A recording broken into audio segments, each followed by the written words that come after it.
বন্ধুরা, শুভ সকাল। তোমরা কেমন আছো? তোমাদের কাছে একটা রেসিপি শেয়ার করছি। রেসিপিটার নাম হচ্ছে ঢাকাই পরোটা। তোমরা দেখতে থাকো। আমি হাফ গামলা ময়দা নিয়েছি। তোমরা যতটা করবে ততটা পরিমাণে ময়দা নিয়ে নেবে। তারপরে তোমরা হাফ চামচের মতো নুন দেবে। তারপরে তোমার দেবে বেকিং পাউডার 1 চামচের মতন দেবে। তারপরে চিনি দেবে।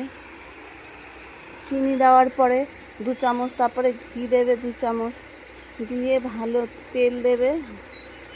আমি 1.5 কাপের মতন তেল দিয়েছি। তোমরা 1.5 কাপের মতন তেল দিয়ে ভালো করে মিশ্রণটা মাখাবে। যদি না হয় দেখো আর একটু তেল দিয়ে নেবে। মুঠু করতে হবে না। মুঠু যদি হয়ে যায় ভাববে তোমাদের মিশ্রণটা হয়ে গেছে।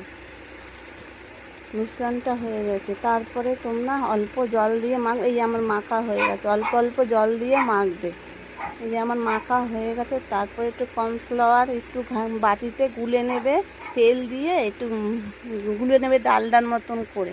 ওই যে রুটিটা বেলে ওর মধ্যে ভালো করে মাখিয়ে নেবে। মাখিয়ে সাইডটা কেটে পানের খিলির মতন করবে। পানের খিলির মতন করে মুড়িয়ে কুচনটা কেটে তারপরে তোমরা কড়াইতে,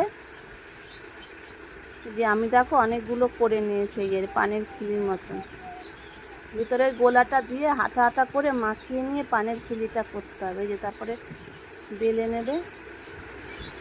বেলে নেবে। তারপরে ওই পানের খিলিটা বেলে এই যে আমার ভাজা হচ্ছে। দেখো কি সুন্দর দেখতে হয়েছে। আমার রেডি ঢাকাই পরোটা। দেখো রেডি, দেখেছো?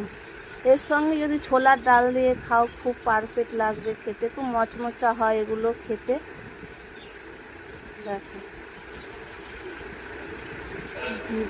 আমার রেডি। এই যে তোমরা বাড়িতে ট্রাই করো এরকম, দেখবে খুব ভালো লাগবে। লাইক শেয়ার করে দিও, কমেন্ট করে দিও কেমন হয়েছে।